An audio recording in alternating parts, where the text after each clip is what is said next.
За сайн байцгаана уу? Өнөөдөр би нэг гоё ном уншсан. За тэр номныхаа хэсгээс та бүхэнд уншиж өгье. Эхлэл төгсгөл 2-т 2 үлийг өгөл гэж байна. Эхлэл гэдэг нь өглөө, төгсгөл гэдэг нь үдэш юм. Өглөө бүрийг шинэ өдөр, шинэ боломж хэмээн талархан ухтаарай. Оршихуй үнэхээр өгөөмөр. Хичнээн олон өдрийг чи дэмий баллаа өнгөрүүлвэ. Гэлээч чамаас нүур буруулсангүй. Дахин шинэ өдрийг бэлэглэж байна. Ямар их аз завшаан амин шимийг өрн таран хийв. Гэвч оршихуй чамд итгэсээр шинэ боломжоо хайрлаж байна. За яг энэ жижигхэн богино хэсэг дээр надад хамгийн их туссан үг нь юу вэ гэхлээр хичнээн олон өдрийг чи дэмий баллаа өнгөрүүлв гэж байна. Тэгэхээр би бүр ингэж бодож байгаа байхгүй. За хичнээн өдрийг өнгөрүүлчлээ. Бараг ингэ тоолоод тий. Тэгээ саяхан яг наадмын амралт болсныг ч хэлэх үү. Гэтэ би бас тийм амар хитрхи дэмий баллаа өнгөрүүлээгүй л тий. Гэхдээ яг уу ганц 2 өдөр бол жоохон хийцүүрсэн өдөр бол байсан. Тэгээд яасан бэ гэхлээр яг яагаад дэмий баллаа өнгөрүүлсэн юм шиг санагдсан бэ гэхээр би яг өөрийнхөө хийх гэснийг хийж чадаагүй байхгүй юу. Яг тухайн 2 өдөрт. За би өглөө нь басаа сайн гэрээ цэвэрлээд тэгээд ингээд гараад ийм ажлуудыг амжууландаа гэд ботцсон, төлөвлөсөн, дотроо ботцсон байж байгаа тэр ажлаа би хийгээгүй. Зүгээр би бүтэн өдөржингөө гэртээ байцсан байхгүй юу. Тэгээд тэр болохоор надад яг ингээд амар дэмий баллаа өнгөрүүлсэн юм шиг. Тэгээд яг энэ мөрийг уншиж хахад надад юу бодогдсон бэ гэхээр за ганц надад ч биш бас хүн болгонд нэг юм дэмий баллаа өнгөрүүлсэн өдөр байдаг да гэд тэ. Тэгэхээр магадгүй хүн болгон янз бүрээр л дэмий баллаа цагийг өнгөрүүлдэг байх. Гэхдээ тэрэндээ бол ерөөхдөө харамсч болохгүй. Зүгээр тэрийг эргээ санах л чухал. За тэгээ санаваа. За нэг тийм болсон байна. Гэлээч чамаас нүур буруулсангүй дахин шинэ өдрийг бэлэглэж байна. Тэгэхээр би барыг дотроо вау, thanks гэж. Тэгэхээр яг бодсон л доо нэрэл би одоо өнөөдөр өглөө яг энэ хэсгийг уншсан баггүй юу? Өглөө дөнгөж босчоод ном уншсан. Тэгээд яг ингээд өнөөдөр уншихад нэрээ дахиад надад нэг боломж өгч байна шүү дээ тий. Би одоо өмнөх өдрүүдэд өнөөх одоо нэг ганц 2 өдрийг тийм даун өнгөрөөцөн бол өнөөдөр энийгээ хийх дахиад боломж надад байна шүү дээ. Сайхан унтаж амарсан байна тий. Надад ирч хүч байна. Тэгэхээр ягаад why not гэж бодогцсон. За цаашаа унших юм бол өнөөдөр би энэ боломжийг алдахгүй. Үнэхээр хангалттай. Яг л ингэж бодогцсон надад. За үнэхээр одоо enough тэг үнэхээр хангалттай. Одоо яг өөрийнхөө хийх гэснээ хий, ажиллаач хий, өөрийгөө ч хөгжүүлье гэж ингэж бодогцсон. За өдрийн турш би сэргэлэн цовоо байна гэж байна. Тэгэхээр яг энэ үг бас надад айгүй их одоо туссан л та. За бид нэр 24 цагийн 8 цаг нь унтаж өнгөрүүлдэг. Үлдсэн цагт нь бид нэр яг бүтэн өдөржингөө тэ 24/7 яг сэргэлэн цаваа байж чаддаг билүү?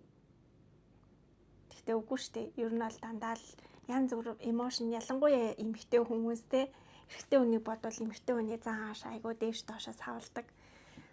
Өглөө яг энийг уншчаа би шийдсэн л да. За өнөөдөр л яг бүтэн өдөржингөө гой сэргэлэн цаваа бай. Тэ юу ч болсон одоо ямар ч нөхцөл байдалтай очирсан гой сэргэлэн бай. За тэгээ цаашаа унших юм бол үйлдэл бүрээ сэхэрч алхам бүрээ бясалгах болноо. Үйлдэл бүрээ сэхэрч гэж байгаа байхгүй юу? Тэгэхээр юу ч хийсэн бай цаана нь энэ ямар утга учиртай бэлээ. Тэгээ үйлдэл бүрээ зүгээр сэхэр гэж байна шүү дээ. Тэгэл би бүр энэ хэсгийг уншаад бүр өглөө бүр өв бөхчлэнгээр айгуу тийм ойлгож уншсан. За тэгэхээр үйлдэл бүрээ сэхэрч алхам бүрээ бясалганаа. Өдөр тутмын ажил амьдрал минь өөрчлөгдөхгүйч цоо шин агуулгаар баяжна. Тэгэхээр өнөөдөр би зөвхөн сэргэлэн цаваа байгаад тий өнөөдөр л одоо хий гэсний хийгээл миний бүх зориг, миний бүх одоо мөрөөдөл юу гэдгийг бүгдээрээ биелчихгүй, миний амьдрал оронгоороо ирэхчихгүй. Гэхдээ одоо энэ маань цоо шин агуулгаар баяжна гэж байгаа байхгүй юу. Тэгэхээр би магадгүй те за би нэг тэр өдөр тэгж ийлаа да. Тэр өдөр тэгсэн чинь нэг тийм одоо санаа орж ирээд энийг хийж илээд даач гэдэг юм уу тий. Магадгүй яг одоо өнөөдөр энэ бичлэгийг хийгээ сууж исэн нь дараачийн одоо YouTube-д оруулаад тий анхны бичлэг болж ийн нэлээд удаан хугацааны дараах миний анхны бичлэг бараг 2-3 жил би завсарлагдсан. За тэгээ дахиад нэг бичлэг оруулах ингээ хийгээ сууж байгаа маань хүртэл бас надад нэг юм агуулгыг маань баяжуулж байгаа юм болов гэж бодож байна. За тэгээд түүнийг ухамсараар цэнэглэх болно гэж үр зүрхний угаас шийдэх тун. Шинэ өдөрт тавтай морил өнөөдөрч гисэн гэгэрэх зол хувирах боломж байна. Тэгэхээр магадгүй чи одоо түрүү жил тэрний өмнөх жил те хий гэснээ хийгээгүй, зарснаа биелүүлээгүй, өөрийнхоороо байж чадаагүй те чамд ингээд алдаатай дутагдaltaй сул талууд байсан байж болно. Гэтэ өнөөдөр чамд тэрийг хувиргах боломж нь байгаа шүү дээ гэж аахгүй юу? Оршуу надад үнэхээр найдаж байна. Ийхүү гүн талархал уужим санаа зоригоор шинэ өдрийг эхлээрээ гэд ингээд өдрөө эхлүүлсэн байт юм аа. За тэгээд мэдээж цааш нь жоохон уншсан. Орой унтахын өмнө бас л талрах. Энэ өдөр учирсан бүх юмд талрах. Сайн, муу, азтай, азгүй аль алинд нь баярлаа гэж хэл.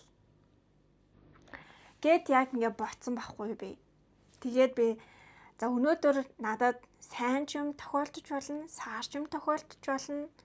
Тэгэхээр би тэр болгоноос одоо ингээ тий ухамсартайгаар ойлгоод тэрийг зөв одоо талаас нь хараад за тэгээд тэр болгонд одоо баярлаа тий надад сайн тохиолдсон ч муу юм тохиолдсон ч бүгдээрээ надад сургамж боллоо. Тийм болохоор талархлаа гэж одоо бодёо гэсэн одоо байдлаар өглөөг бол эхлүүлсэн. За тэгээд надад саар юм бас тохиолдсон амир нэсттэй. За тэгээд цааш нь уншия. Золгүй учирлаас ч гэсэн үр шимийг хүрт. Үнэн дээр амжилт бүтээлээс илүү золгүй учрал сэргэг чанарыг сойрхдог гэж аахгүй. Үнэн дээр амжилт бүтээлээс илүү золгүй учрал сэргэг чанарыг сойрхдог.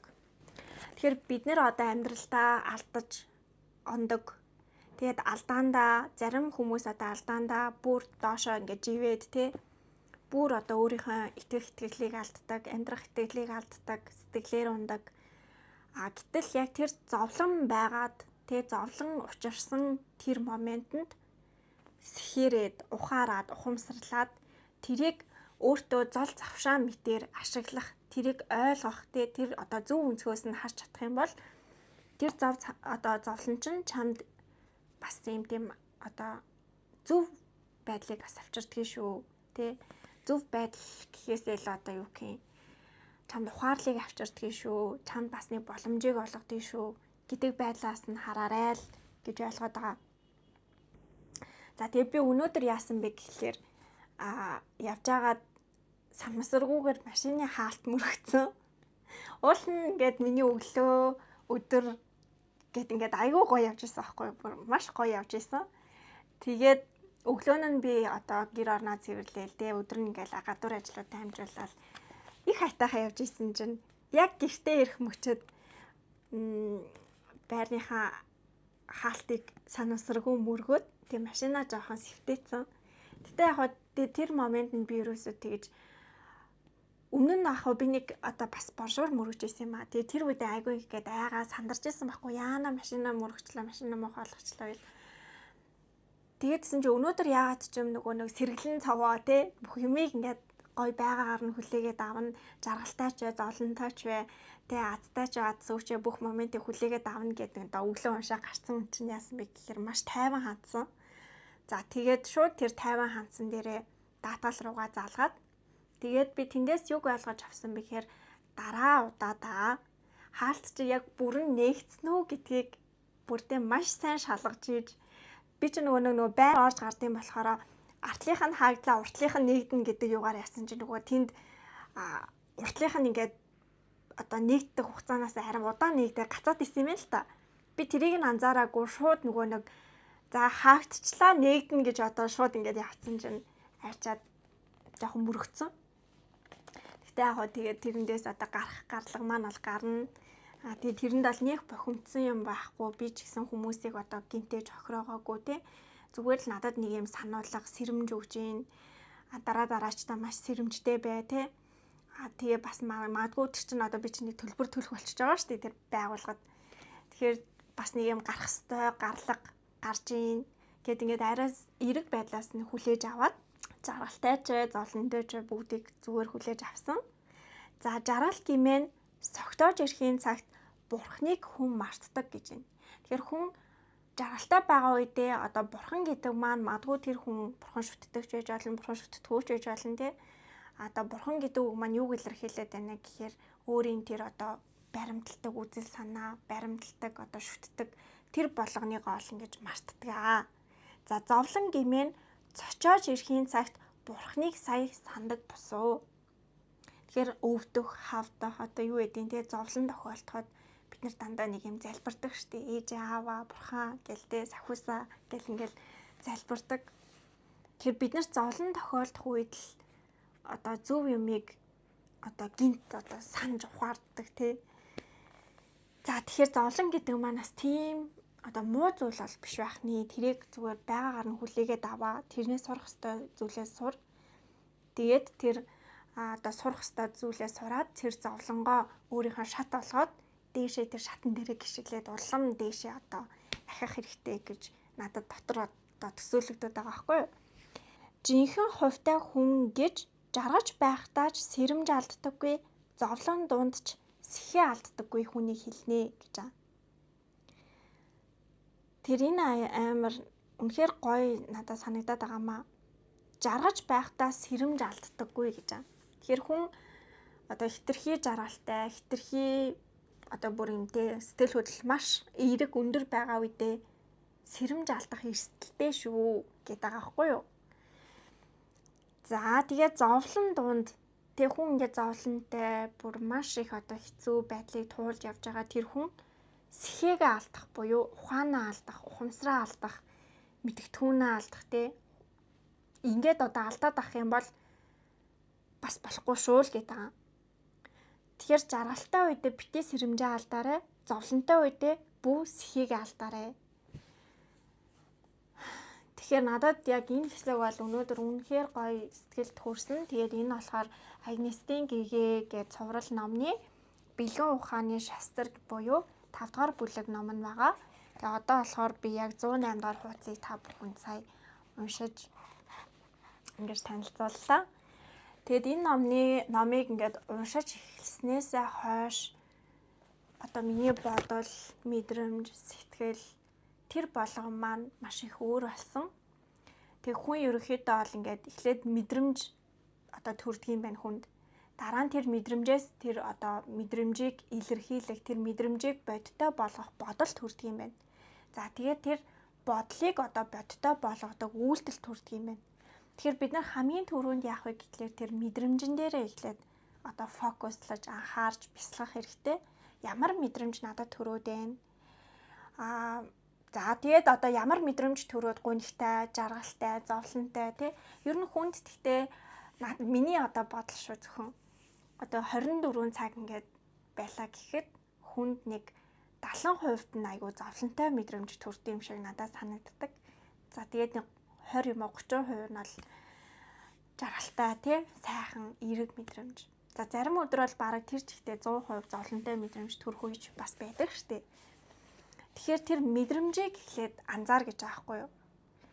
За тиймгүй тэр мэдрэмжээс чинь бодол ургаж гарч ирд юм байна л та. Тэгэхээр тэр бодол дээр анхаар юу бодоод байна, юу төсөөлөөд байна тий. За тэгэнгүүт хүн яг тэр мэдрэмжээс бодол үүсээ тэр бодлоосоо яг бодит үйлдэлийг хийдэг юм байна. Тэгэхээр тэр үйлдэл дээр анхаар гэж байгаа байхгүй юу? Тэгээд тэр болгоныгоо яаж анхаарах вэ гэхээр ерөөсөө л бясалгал хийх нь чухал. Тэгээд тэр бясалгалыг яаж хийх юм бэ гэхээр сайхан өөрийгөө анзаараад яг ингээд нэг цаг за бүр наашлаа гэхэд 30 минут за бүр наашлаа гэхэд 15 минут өдөр болгон юу ч хийхгүй уцаач оролдохгүй хинтээч юу ч ярихгүй бүр юм чив чимээгүй орчинд одоо ингээд зүгээр чимээгүй суугаад Тэгээ тэр мэдрэмжээ ажигл, бодлоо ажигл, гаргасан үйлдэлээ бодож ажигл те. Тийм. Тэгэхээр ер нь одоо өдөр тутамдаа бясалгал хийх нь маш их хэрэгтэй гэдгийг энэ номыг уншаад их ойлгож байгаа. Тэгээ та бүхэн ч гэсэн сонирхох юм бол Агнестийн гэгээд цувралыг уншаарай. Тэгээд бас уншиж исэн бол надтай доор комент хэсэгт сэтгэлээ хуваалцаарай. За тэгээд өнөөдрийн яриа маань таалагдсан бол лайк дараарай. Баярлалаа. Дараагийн бичлэгээрээ уулзцгаая.